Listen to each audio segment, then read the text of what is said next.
Noite, a paz do Senhor Jesus. Chegando correndo do culto da quarta profética, estava lá dirigindo o culto. Que Deus abençoe a sua vida, a sua casa, a sua família. Que bom que estamos aqui para mais uma live. E, gente, graças a Deus tem sido uma grande vitória, um grande sucesso essa maratona de lives, porque mesmo sendo todos os dias, né? Eu tô fazendo aí todos os dias de segunda a sexta e mesmo assim o pessoal tá acompanhando, tá sendo lindo demais, tá sendo maravilhoso e eu quero agradecer a você que tem sido fiel aqui na nossa live, nas nossas lives especiais da quarentena. E vamos ver aí como é que vai ser quando a quarentena acabar. Eu pretendo continuar com as lives Dani Queiroz. Pois é, eu só não sei como que vai ser para administrar esse calendário, porque eu vou falar para vocês, viu? Essa vida de live não é mole, não. Tem que ter planejamento, tem que ter os convidados. Então, é um ministério novo aí que Deus me entregou, mas eu tô animada, viu? Tô animada.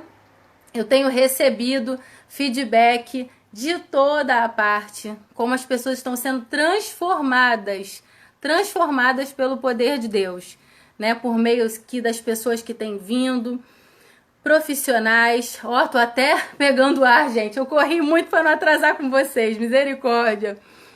É isso aí. Eu tô muito contente. Meu convidado de hoje é um convidado muito especial. E eu vou pedir a vocês que aguardem aqui um pouquinho que eu vou dar uma cutucada nele para ver se ele já está. Voltei. Vocês estão aí ainda? Ok. Vamos lá, pessoal. Quem tá aí comigo? Oi, oi, oi. Ah, o meu convidado acabou de chegar, gente. Então vamos lá. Hoje a gente vai falar sobre paternidade e eu quero que vocês recebam com muito carinho o Reverendo J.R. Vargas. Vamos lá, vamos. Alegria.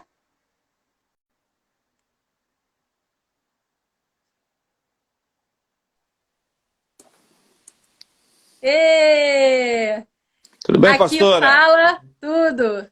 Tem que falar aquela sua frase emblemática. Aqui fala J.R. Vargas. É isso aí, é isso aí. Tudo bem? Tudo em paz? Tudo bem. Estou muito feliz que você aceitou participar dessa live. Sempre eu tô lá no debate, né? Então hoje vai ser o contrário. Hoje a gente que vai te ouvir todos os dias. JR tá lá mediando, mas hoje a gente vai ouvir aí a sua opinião, a sua colocação, sempre com base nas escrituras, que eu sei que há esse zelo no seu coração, sobre esse tema tão importante que é a paternidade. Mas e aí, tá tudo bem? Graças a Deus está tudo bem, tudo em paz, nesse tempo agitado, é ao mesmo tempo calmo demais que a gente está É, vivendo, mas tá tudo bem, graças a Deus, pela graça do nosso Deus e Pai. Dá boa é noite pro pessoal, verdade. né? Muito bom estar interagindo com essas pessoas incríveis que estão nessas oportunidades que a gente tem de estar interagindo, né? Que É verdade. privilégio, privilégio nosso, né, pastora? É verdade. Realmente ter a tecnologia a favor do reino de Deus e a gente ter as conexões certas é um presente de Deus mesmo. Eu tenho visto isso. São já 5 temporadas de lives aqui, né? Sendo uma semana para cada temporada. E quanta gente boa já passou aqui por essas lives e eu estava comentando com o pessoal que o feedback é real. As pessoas estão tendo transformação de vida. E isso é maravilhoso, né? Saber que Deus opera mesmo à distância, mas Ele é onipresente, Ele está agindo em toda parte. Eu acho que esse tópico é muito importante. A questão que envolve a onipresença de Deus é algo que a gente já sabe, né? É um daqueles conceitos teológicos que a gente tem, desses atributos de Deus, essa onipresença. A gente sabe que Ele é onipresente, a gente tem convicção que Ele é onipresente, mas em momentos como esse a gente consegue identificar isso de uma forma um pouco mais profunda, né? Sim. A bênção de Deus está nos lugares. O Senhor está comigo, o Senhor está com você aí na sua casa, o Senhor está com as pessoas agora, cada um na sua casa.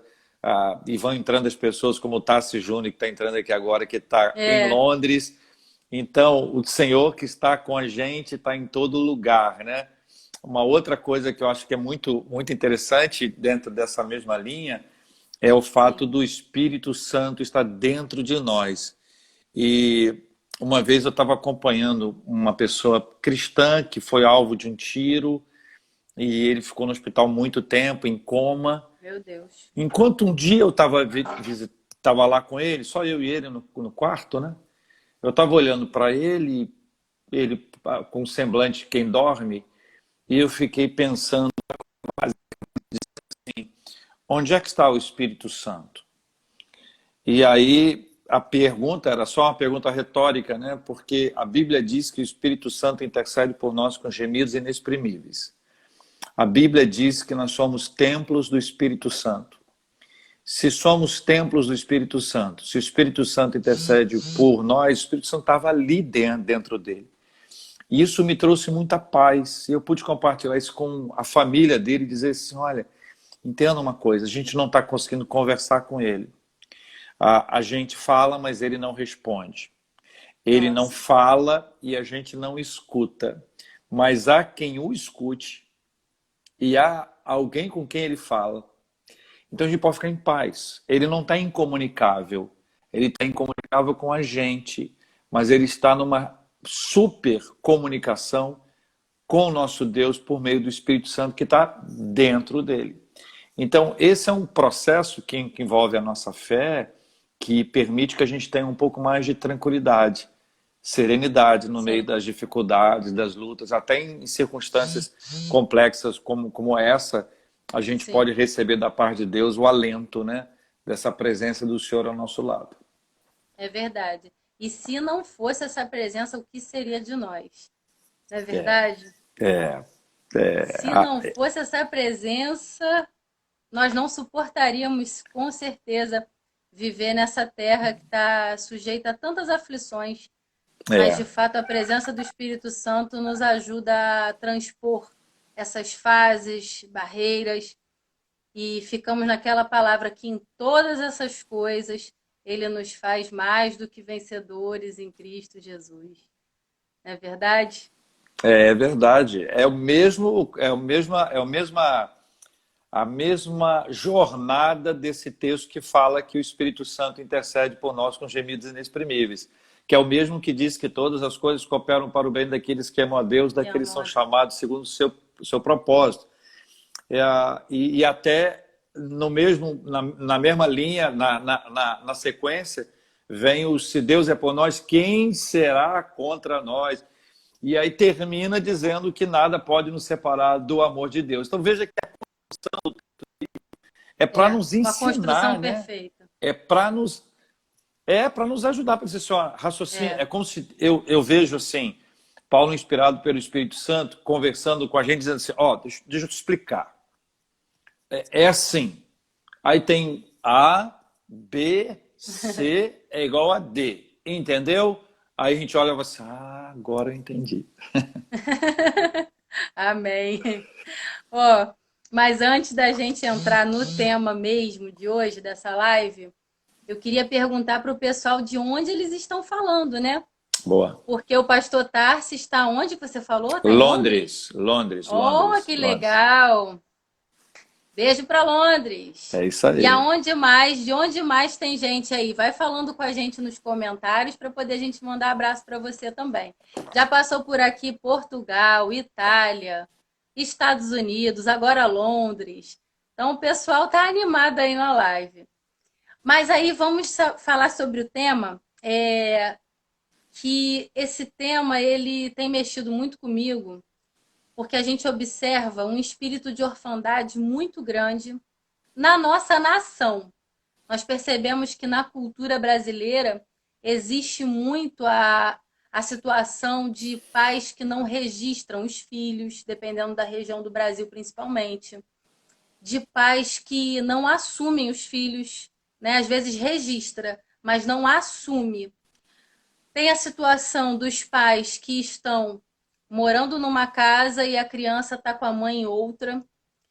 Então, são muitas nuances que acabam trazendo um espírito de orfandade.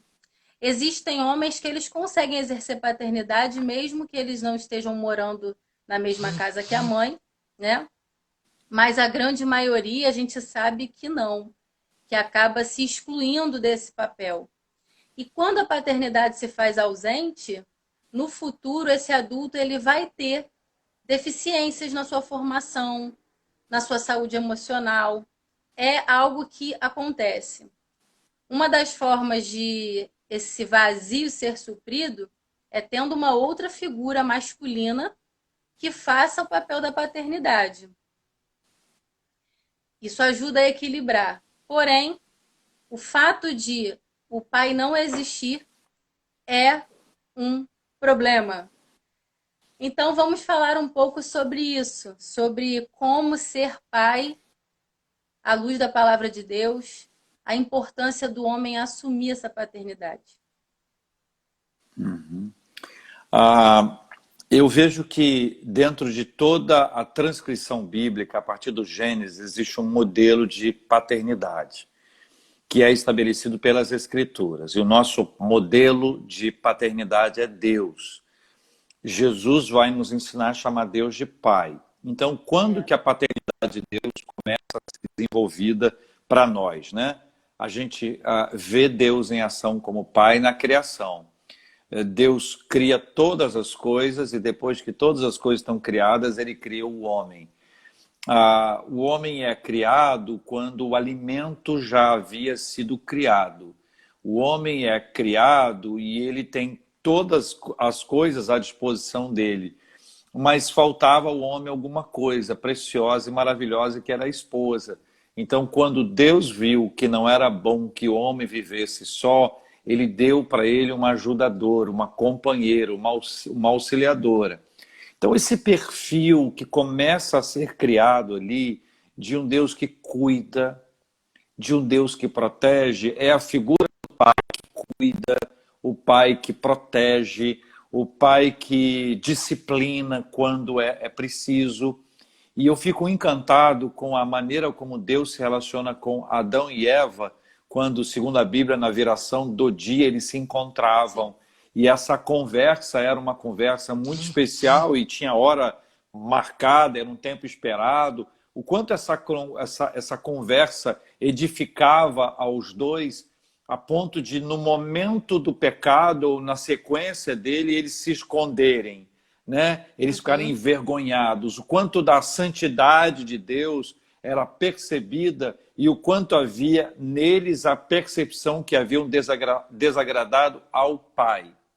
Sim. E esse Pai exerce disciplina, essa disciplina é importante, é fundamental, e a gente percebe o quanto a disciplina é um resultado desse amor. Né? A Bíblia diz em outro texto que Deus ama, Deus disciplina aquele que ama, né? Então, veja, quando o pecado entra na vida de Adão e Eva, eles são disciplinados. E essa disciplina foi uma maneira de Deus mostrar o seu amor. E algo que é muito importante, apesar deles terem errado feio, Deus não os abandonou. Deus continuou com eles. O que nos ensina que ainda que os nossos filhos errem, a maneira como a gente disciplina nunca é para nos afastar deles, ou para que eles sejam afastados de nós. É uma disciplina para trazê-los para perto, para que eles percebam a grandeza desse amor. Então você vai vendo desde o Gênesis, aí você vai para Noé, por exemplo, que tem uma história impressionante. Que pai é esse? Sabe, que a gente não tem os detalhes, né? Como é que ele conversou com a esposa, como é que ele conversou com os 3 filhos, mas é ele, a esposa,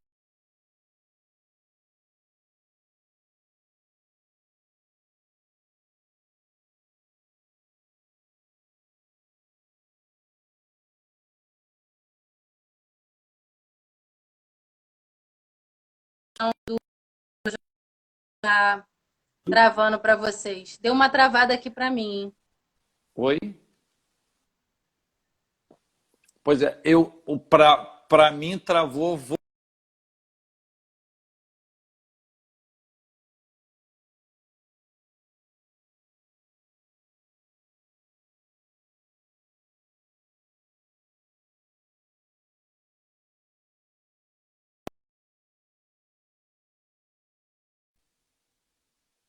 Oi? Foi. Voltou? Teve um irmão que botou aqui Ah, assim, ó, alô, ah, meu irmão, alô, minha ah, irmã. Deus abençoe. Eu não vi aqui não, não consegui É, ver ainda não. foi Travou na aqui, hora tá que dizendo a travou. Linda. Linda, travou. Travou, Linda. Acontece aqui, internet a essa É, hora tá, internet. tá quente aí. Mas eu tava descrevendo nesse instante a figura de Noé, Noé, a importância dele, que revela a paternidade dele ao trazer os filhos para uma jornada espiritual e sim, uma jornada de sobrevivência. Então, a gente vai vendo até que chega Abraão, que é o pai da fé. E Abraão tem uma vivência muito interessante como pai, né? A gente pode falar de Ismael, mas pensando em Isaac especificamente, a maneira como Deus o preparou para ser pai mostra que a gente precisa de um tratamento com o Pai do céu para aprender a ser pai na terra. As coisas não foram uau, instantâneas, não foram de uma hora para outra, foi um processo, um desenvolvimento, porque o projeto de Deus para Abraão, para Isaac e para os seus filhos era algo muito maior do que eles poderiam imaginar. Então era necessário, era fundamental que houvesse uma preparação.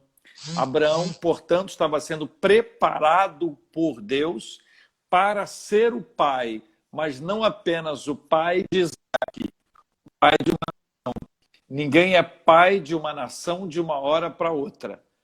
Para ser pai de uma nação é necessário que haja um tempo. E Deus preparou Abraão sendo pai de Abraão. Então, toda a relação de Deus com Abraão é uma relação de paternidade maravilhosa, extraordinária, da mesma sim, forma que depois Abraão pôde desenvolver a paternidade de Isaac. sim. Eu quero aproveitar uma fala que foi o seguinte, sobre o preparo. Uma das coisas que eu passei a observar depois que eu fiz pedagogia, minha mente abriu, mas a vivência mesmo, o passar dos anos, embora eu não seja tão assim, né, tão velha, mas do jeito que eu tô falando, né, parece que tem 80 anos. Mas eu comecei a observar que a gente tem que se preparar para tudo. Um dos maiores erros que a gente pode cometer como pessoa é o de achar que a gente vai estar pronto para exercer determinado papel. Nós nunca estamos. Quem vai ser mãe precisa ler sobre maternidade, precisa ouvir alguém que foi uma boa mãe, que ela pode modelar naquela pessoa. Quem vai ser pai precisa estudar sobre paternidade, modelar no caráter de Deus sobre paternidade. Quem vai casar precisa ler sobre casamento, o papel da esposa, o papel do marido. Tudo está muito relacionado aos papéis que a gente vai assumir. Então, de fato, a questão do preparo é uma palavra-chave hoje para mim para entrar em qualquer situação. Eu vejo que a maternidade, é o exemplo que você deu, ela tem um tempo, né? A gente espera que ela dure 9 meses. Durante nove Sim, meses, duas pessoas, no mínimo duas pessoas são preparadas. A gente tem a criança, que é preparada para nascer, toda a sua formação vai sendo desenvolvida, os seus órgãos vão sendo ajustados e ela vai crescendo. E da mesma forma a mãe. Então, no mínimo, eu estou dizendo no mínimo porque o pai entra na história, a avó, avô, todo mundo, mas no sim, mínimo a criança é a mãe. Então, a mãe vai sendo para a maternidade durante o processo da gestação. Se a gente sim, aplica isso, que é o seu tema, né, a questão da paternidade, primeiro, a gestação também é do pai. O pai também fica grávido, né? O pai também engravida. Esse processo dos 9 meses é um processo de preparo. Tanto que todo o plano é feito até esperar 36, 37, 38 semanas até completar as 40. Mas, em geral, quando chega na 36, 37, tudo que tem que ser montado já foi. Então, vai montar um quarto? Tá pronto. Vai montar o berço? Beleza. Vai montar um enxoval? Tá tranquilo. Porque você não espera para a 39ª semana para dizer assim, espera aí, tá faltando o quê aqui? Um quarto. Essa criança não tem quarto, gente. Vai ficar onde? O processo, não é verdade? O processo é desenvolvido até que chega a hora de tá tudo pronto. Mas depois que a gente está pronto, ou seja, depois que está pronto o quarto, está pronto, aí que a gente vê que a gente não está pronto. Que, na verdade, a paternidade é um processo de vida inteira. A vida inteira, o pai aprende a ser pai, o filho aprende a ser filho. Então, quando eu vejo a história de Noé, eu penso assim, meu Deus, quanto tempo Noé foi preparado por Deus para organizar a arca e vencer o dilúvio, que é o processo que está na Bíblia, está muito claro. Mas o outro lado dessa mesma história é para que ele fosse um marido convincente, um pai acolhedor que poderia trazer os seus filhos para uma jornada maravilhosa. Quanto tempo nosso pai Abraão, o pai da fé, foi preparado por Deus para ser pai. Ele não foi uma paternidade no modelo normal, então é muito mais complexo ainda, mas vai mostrando quanto esse tempo foi precioso para que ele pudesse ser chamado hoje de pai Abraão. Pai da fé. Pai da fé. É verdade. Olha, o pastor Paulo Lima entrou aqui e ontem foi a vez dele. Ele falou sobre o sacerdócio do homem. E quando ele mencionou a questão dos sacerdotes imaturos, o que ele apontou como um dos fatores assim preponderantes para essa imaturidade era exatamente uma crise de paternidade. Eu acho que é interessante a gente falar sobre isso. Eu entendo que quando há essa crise de paternidade, eu vou tentar buscar aqui uma linha de reflexão. Eu digo para você o seguinte: quando um pai, ainda que seja o agente que gera, ele não exerce a paternidade, ele não apenas produz um problema para o seu filho ou para a sua filha, como ele mesmo, o próprio pai, fica com uma lacuna. Existe uma lacuna em que quando ele sendo pai, deixa de exercer a paternidade em razão da imaturidade, em razão de escolhas erradas, quaisquer motivos, isso produz para ele um vazio. Vai estar sempre faltando o lugar de ser pai. Eu sou um pai apaixonado, então quando eu imagino um pai que não liga, eu compreendo que falta a ele a perspectiva, mas falta a ele também todas as bênçãos do exercício da paternidade. Então, a gente vai imaginando, né, os pais da Bíblia. Quando você tem um pai que gerou, mas em algum momento da sua vida ele se tornou ausente, ou ainda que não seja literalmente ausente, ainda que ele tenha se tornado menos presente, como, por exemplo, no caso de Eli, com seus 2 filhos que começaram a ter uma vida desequilibrada, uma vida inadequada, sem que ele pudesse trazer para eles um momento de dizer assim, ó, gente, acabou, para com isso.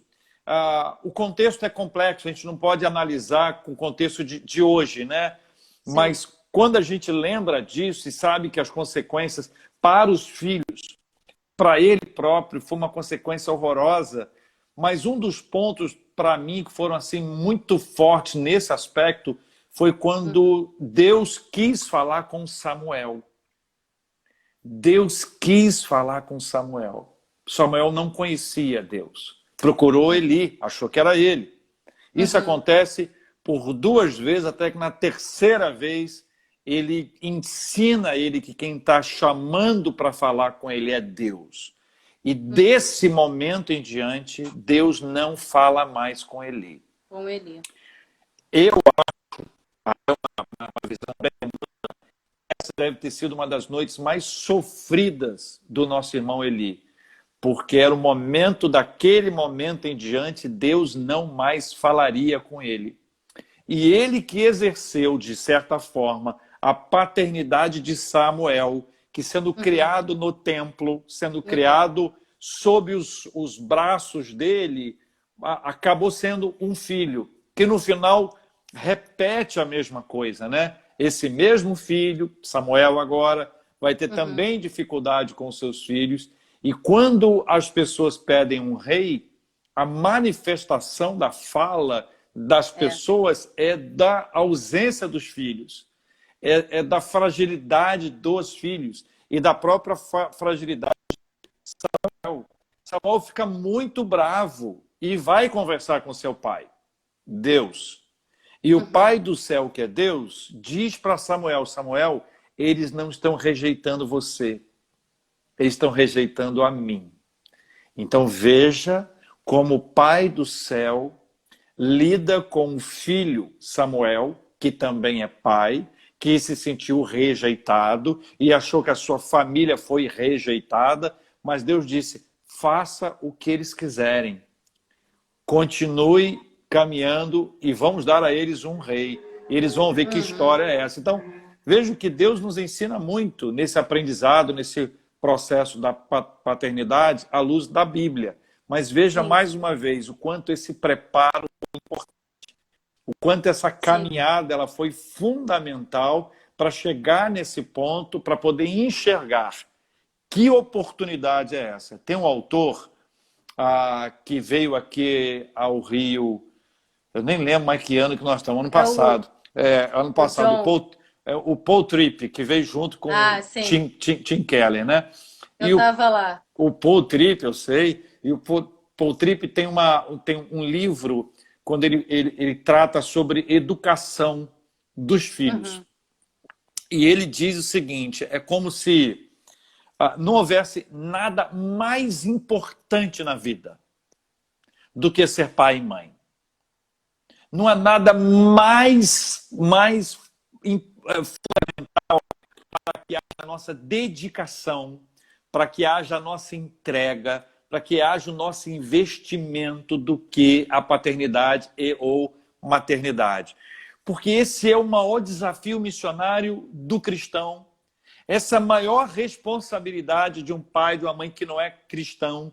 Então, quando a gente toma essa responsabilidade, ou recebe de Deus essa oportunidade, é para a gente tomar isso e colocar isso com toda a garra da nossa vida. Todo o investimento que a gente faz na formação do nosso filho é para sempre. Sim. Você se lembra de coisas que você viveu na sua infância, adolescência, do relacionamento, a importância da sua mãe na sua história, seja cantando, falando, ensinando, demonstrando com exemplo a relação que a gente tem com os nossos avós. É uma comida, é um doce, é um bolo, sabe? São tantas histórias que a gente traz. Então, se a gente pensar isso de uma forma intencional, o que é que eu vou gerar para os meus filhos?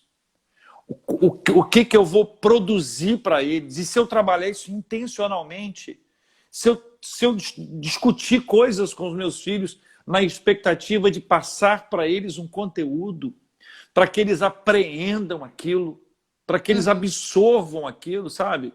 Então, eu vou te dizer o seguinte, pastora, eu tenho uma grata bênção de ser filho de um anjo. E, aliás, de um casal de anjos. Meu pai, ele tem o assunto é paternidade, né? Ele tem uma capacidade de exercer o amor que é uma coisa assim impressionante. Então, eu guardo assim com carinho mesmo, na adolescência, coisa de 15 anos, por aí, Sim. 14, 15 anos, e todo ano os meus amigos organizavam uma festa, surpresa. E eu lembro de uma ocasião em que eu estava assim, eles me colocaram em cima de uma mesa, sentado numa cadeira, a rapaziada assim ao redor, e aí eles perguntaram Aham. assim, qual é o seu sonho?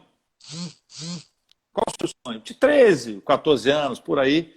E eu disse para eles naquela ocasião, assim, olha, o meu sonho é ser 5% do que é o meu pai. Uau, E que eu, resposta. quando eu lembro disso, eu fico pensando assim, cara, que maturidade, não minha, assim, do meu relacionamento com meu pai. A É, caminhada com ele era tão sólida que eu conseguia enxergar nele isso. E quando eu lembro que eu era um adolescente, eu penso assim, cara, que figura paterna é essa? é, Paterna presente na vida de um adolescente. Não é? Que registro, né? Se a gente puder falar em registro. Então, eu, quando vou pensando nisso, eu vou lembrando assim, cara, meu pai me ensinou o caminho para Cristo. coisa Ele que me linda isso. ensinou. Ele aprendeu com o pai dele, meu avô, mas eu aprendi com ele. Então, os meus pais, a minha mãe não era convertida ainda. Então, como é que eu aprendi o caminho para a casa de Deus ou para a casa do Pai?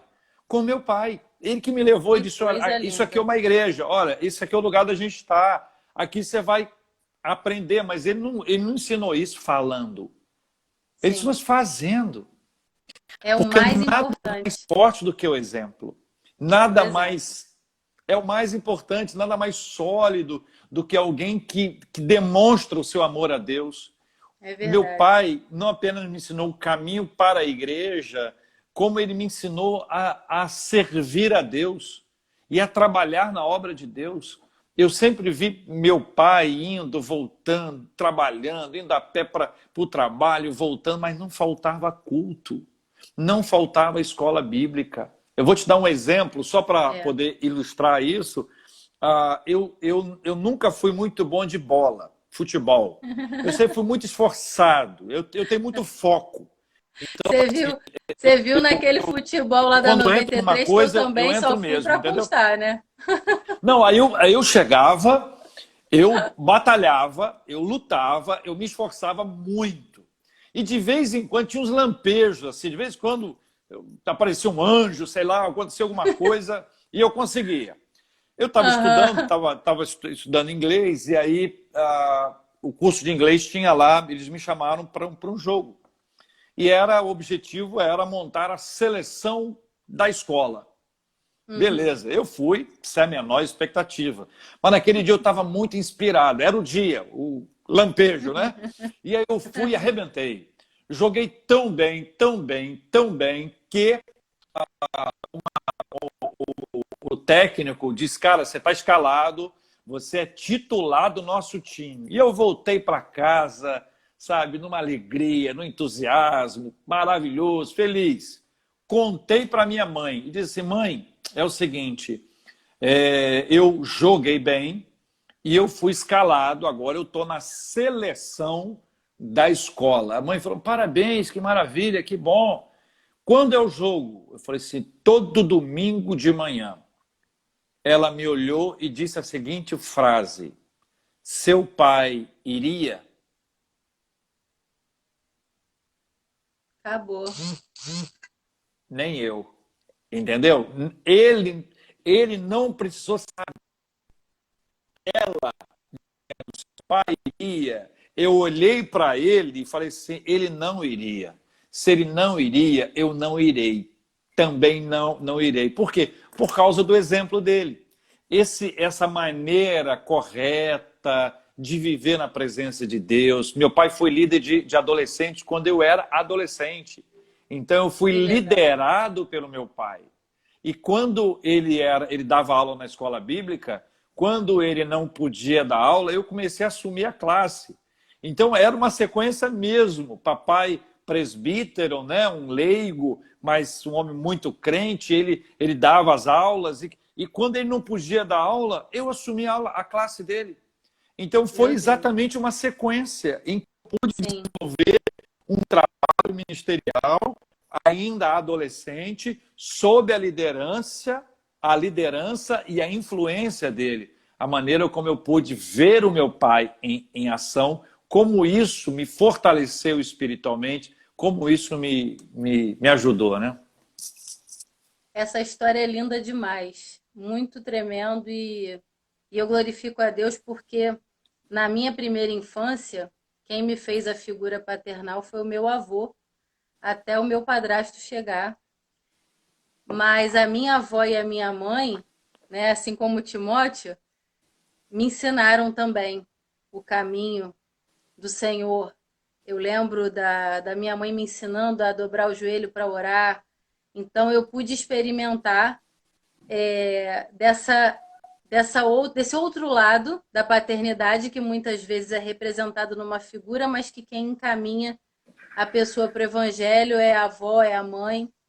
E como eu sei que aqui na nossa live tem algumas mães que têm criado os filhos sozinha, né, filhas sozinhas, enfim, é uma palavra de esperança para você que tem sido mãe solteira, né? Se você não tem hoje um pai que pode fazer o que o pai do Reverendo JR fez, você como mãe pode também ensinar esse caminho para os seus filhos, ensiná-los a amar a Jesus e a amar a palavra. E o exemplo é fundamental. É Foi o que fundamental. você falou, é fundamental. Não adianta só falar, né? O pai e a mãe realmente têm que demonstrar. E enquanto você estava falando, eu estava aqui puxando alguns ganchos que eu acho legal a gente falar. Nós temos quase meia hora, então acredito que vai dar tempo. Um deles foi. Peraí, que eu vou lembrar. Ai, meu Deus, agora me deu um branco. Eu tinha puxado 3 ganchos aqui na minha mente, tão importante. Ah, Aham, lembrei. aham. A questão da disciplina. A disciplina como uma manifestação de amor. Uhum, Foi na hora que você falou de Samuel, de Eli. uhum. Tem gente que pensa que o amor é fazer tudo o que a criança quer, né? E aí cria aquele caráter de monstro. Cria um monstro. Eu tô rindo, mas é muito sério. Então, Deus, como Pai Supremo, ele demonstra o seu amor muitas vezes disciplinando. Não é fácil disciplinar.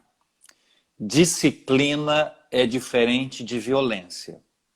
Uhum, Disciplina é diferente de agressão. Quando a Super Nani apareceu, a Cris Poli, aqui, né? uhum. Ela teve aqui na nossa igreja, teve com a gente, eu fiz um evento com ela no hotel Ih, que legal. para ter a presença. Foi logo assim que iniciou. E ela veio com uma história do banquinho, do lugar para pensar, e não é uma coisa fácil. Exercer é muito difícil. É, Fácil é castigar. Fácil é agredir. Disciplina exige tempo. Disciplina exige dedicação. A palavra disciplina e a palavra discípulo, elas vêm da mesma uhum. raiz. Então você traz para perto para você desenvolver a caminhada com a criança. A criança não é excluída, ela não é abandonada, ela não é deserdada. Eu me lembro que eu gravei na adolescência, eu vi uma disciplina de um pai. Ele achou que fosse de disciplina. O filho fez uma coisa errada que eu não sei o que Uhum. mas ele amarrou o filho no portão da casa Meu com os Deus. braços abertos, como se estivesse crucificado, e ele Que apanhou na isso? rua. Era o Que isso? portão, uma calçada pequena e a rua. E todo mundo se conhecia. Eu lembro dessa cena até hoje. Eu estou imaginando, estou descrevendo aqui, eu posso descrever detalhes disso.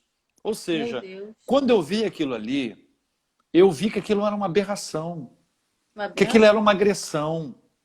era violência, e não é com as leis de hoje, não. Era com lei de qualquer tempo. Mas naquele tempo não existia um limite para isso. Uhum. Uhum. Hoje, quando se quer impor a lei de limite, porque alguém que é equilibrado diz assim, mas a vara, a palmada, isso tem que ser feito. Isso é um tema. O outro tema são as pessoas que não se controlam. Existem pais que agridem os seus filhos, como existem filhos que agridem seus pais, como maridos que agridem suas esposas, esposos que agridem seus maridos. O tema não é quem agride, o tema é a agressão. Agora a disciplina é completamente diferente. A disciplina exige tempo, a disciplina exige dedicação. Por isso a disciplina só é feita com amor. Quem não Existe ama, paciência.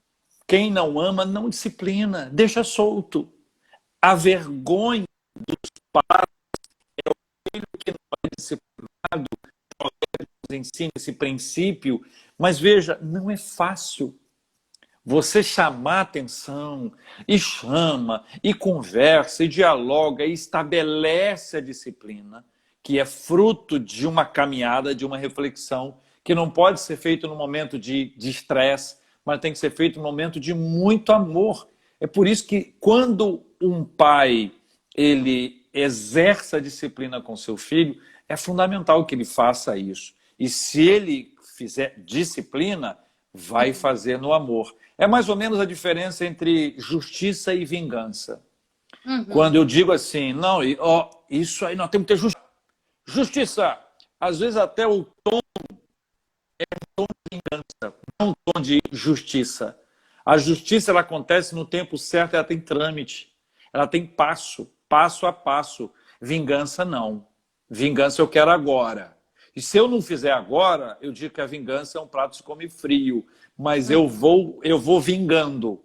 Eu vou vingando. Até a hora que a vingança é estabelecida. Isso foge completamente ao padrão Total. bíblico. Sim. Não é? O padrão bíblico é esse. Vou aproveitar o parênteses que você fez anteriormente para dizer para as mães solteiras, não falem mal dos pais dessa criança ou dos pais dessas crianças. Sim. Quando você é a faz tal da isso, alienação parental. você enfraquece a figura paterna. Quando você enfraquece a figura paterna, o seu filho fica órfão, ainda que seja de pai vivo. E pior do que isso, a percepção que ele tem de Deus pode ser afetada. Porque quando nós estivermos Era aqui... esse o meu segundo gancho, a percepção sobre Deus. Quando nós estamos aqui, nós estamos falando de Deus como pai. E aí alguém disse, mas Sim, pai, sim. meu pai foi um crápula. O que você lembra do seu pai? Aí. Minha mãe me disse que ele fez isso. Ainda que não diga minha mãe disse, não, meu pai me abandonou, ele arrumou outra mulher, meu pai ele batia na minha mãe, meu pai... Você pergunta assim, como é que você sabe? Como é que você sabe disso? Lógico que depois de uma certa fase, você tem o processo sendo desenvolvido.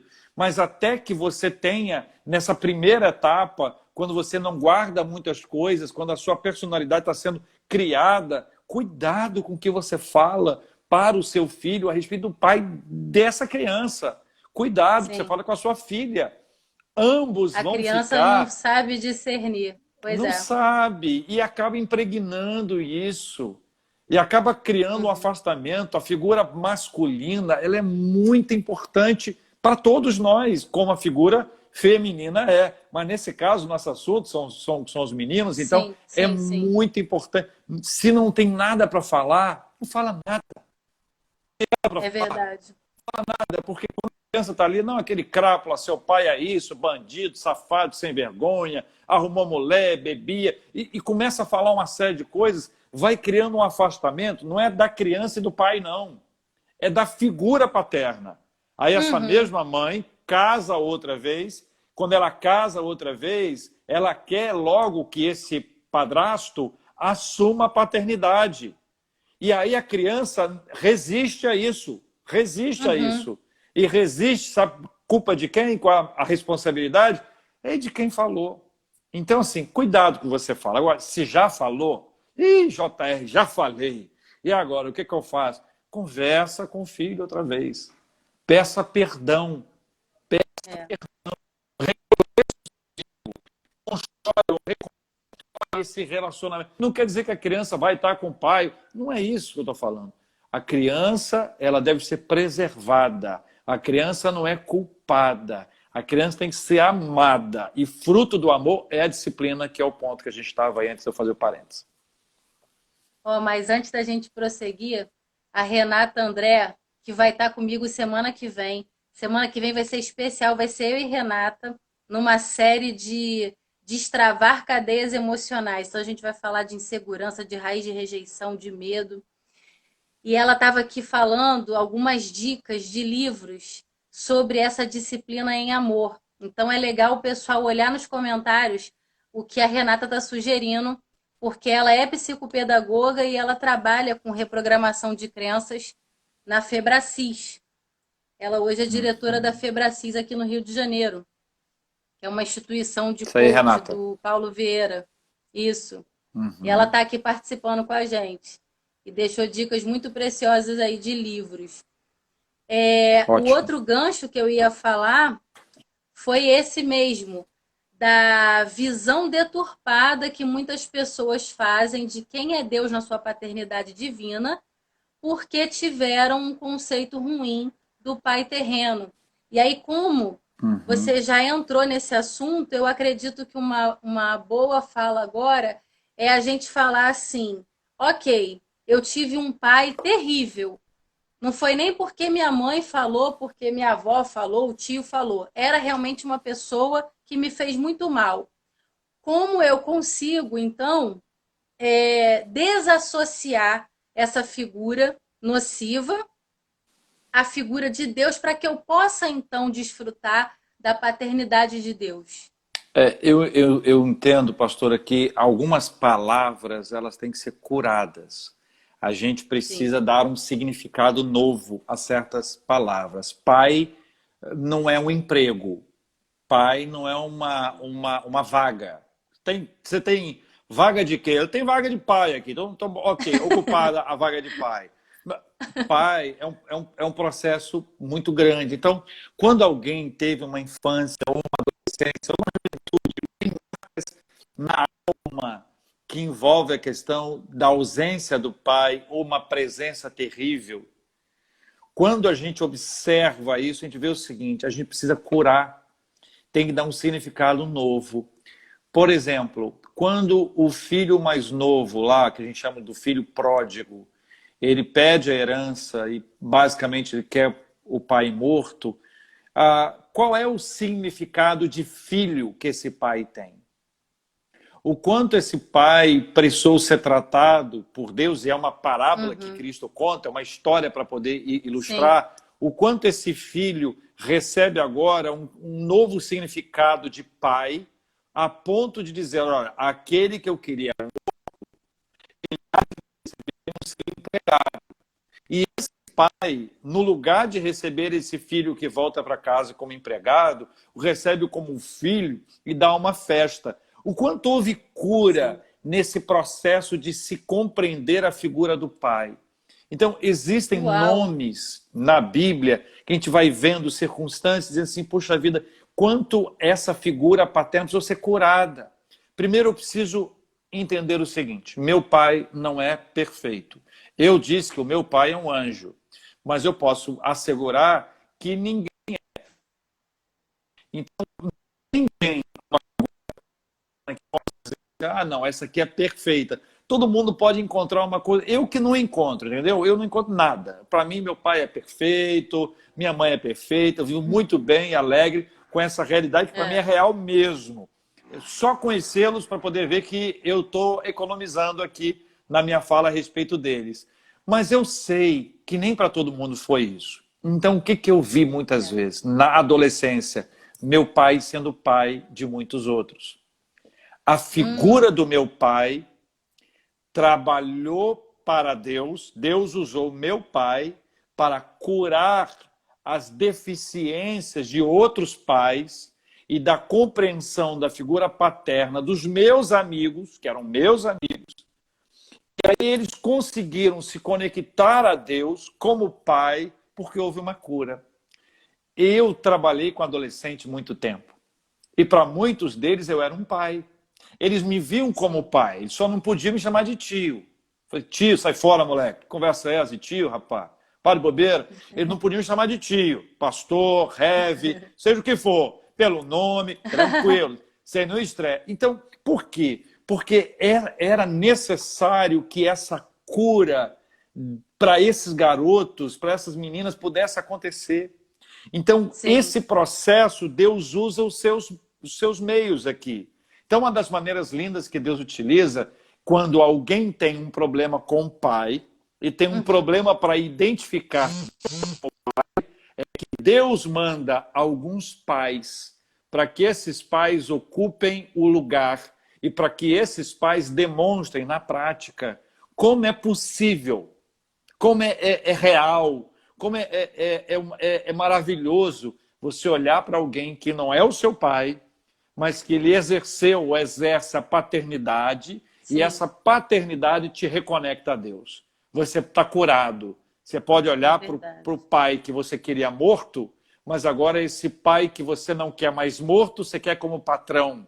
Mas esse pai que você quis morto não quer ser seu patrão. Ele vai ser o seu pai. E esse filho que queria te matar, que quer ser seu empregado, esse filho que queria te matar vai ser seu empregado. Ele vai ser seu filho e nós vamos celebrar isso com uma grande festa. É maravilhoso ver como Deus cura cada ponta dessas histórias aí. É verdade.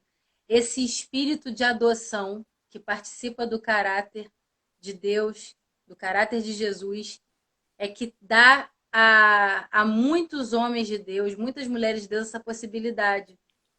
Eu acho que foi Timóteo que falou sobre isso, que quando alguém tem uma orfandade, que deve eleger na congregação outro que assuma esse espírito de adoção e faça esse papel de serem os pais, serem as mães na igreja. E lá mesmo na nossa igreja, eu já falei isso várias vezes de púlpito, que as pessoas não se constranjam de adotar aquele jovem, aquela adolescente que percebe que está sozinho, que está órfão por alguma razão.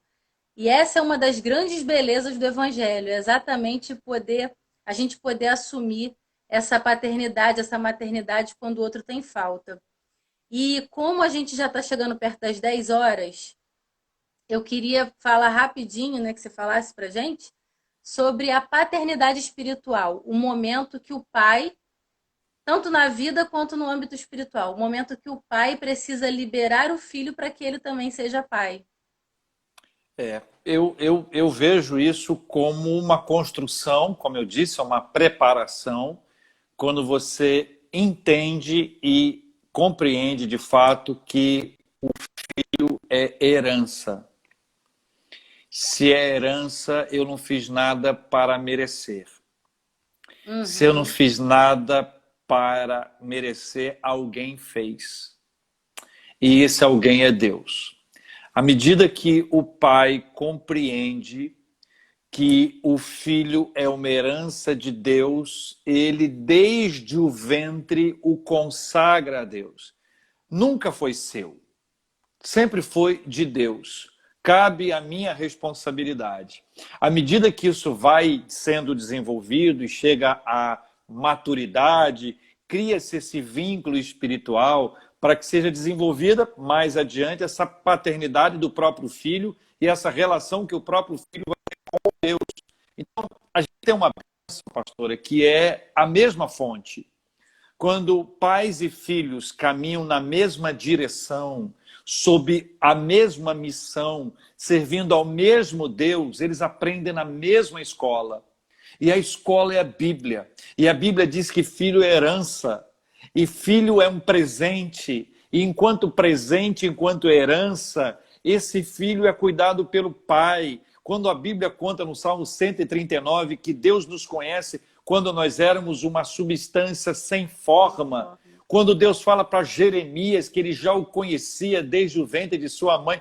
Quando a gente percebe esse processo de Deus na nossa vida, quando a gente sabe que Deus prometeu filhos aos nossos irmãos, eles receberam os filhos, e eles sabem que os filhos não foram fruto da sua virilidade, ou não foram fruto da sua habilidade, mas foi fruto de um milagre. Foi Deus que fez. Quando a gente aprende que a criação dos filhos, desde a geração, a gestação e a criação, é uma obra divina, a gente volta e diz assim: Senhor, esse filho não é meu, ele é seu, toma, usa, governa a vida dele. E esse filho, depois que vê o pai, eu fiz um estudo uma vez, no dia dos Pais, e eu entrevistei Isaac, entendeu? Eu entrevistei Isaac.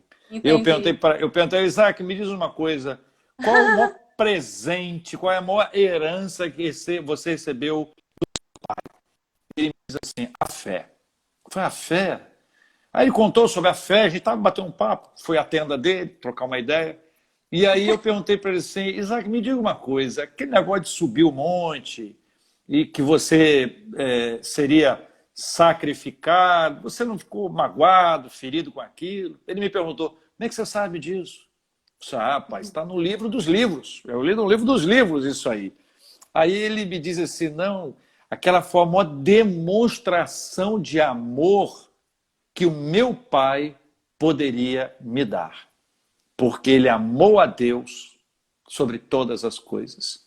E ele sabia que se Deus quisesse, ainda que eu fosse entregue, eu voltaria, porque o meu pai era um homem de fé. Então, existem coisas que a gente leva para a vida inteira, que é fruto de algo que foi plantado na nossa vida. Filho é herança, é presente. Ele não é nosso, é de Deus. Nosso papel é criá-lo para que ele conheça a Deus. Por isso, eu agradeço mais uma vez ao meu pai. Ai, que coisa linda. E eu tive a oportunidade de conhecer seus pais lá no debate bem rapidinho, mas deu para perceber como são pessoas preciosíssimas. Muito. Muito legal, muito legal. Fico feliz por isso. Obrigado. E, ó, a gente vai precisar encerrar, porque já já o Instagram vai chamar. Então, faz aí uma consideração final, fala lá da sua igreja, né? Dos cultos lá. Pastor, eu quero agradecer o convite para estar aqui. Eu estou muito grato a Deus por essa oportunidade. Tenho pela pastora e pelo pastor Pablo carinho muito grande, um respeito muito grande. Sou grato pela sua presença na rádio, que Deus continue te usando grandemente. Tem sido uma colaboração muito boa, sou muito grato. Reconheço isso e valorizo. A nossa igreja, a Igreja Presbiteriana das Américas, é uma igreja que está há 10 anos plantada aqui na Barra. É uma igreja que está sendo plantada todos os dias. Algumas das ovelhas de Cristo que ele colocou sob a minha responsabilidade estão aqui agora.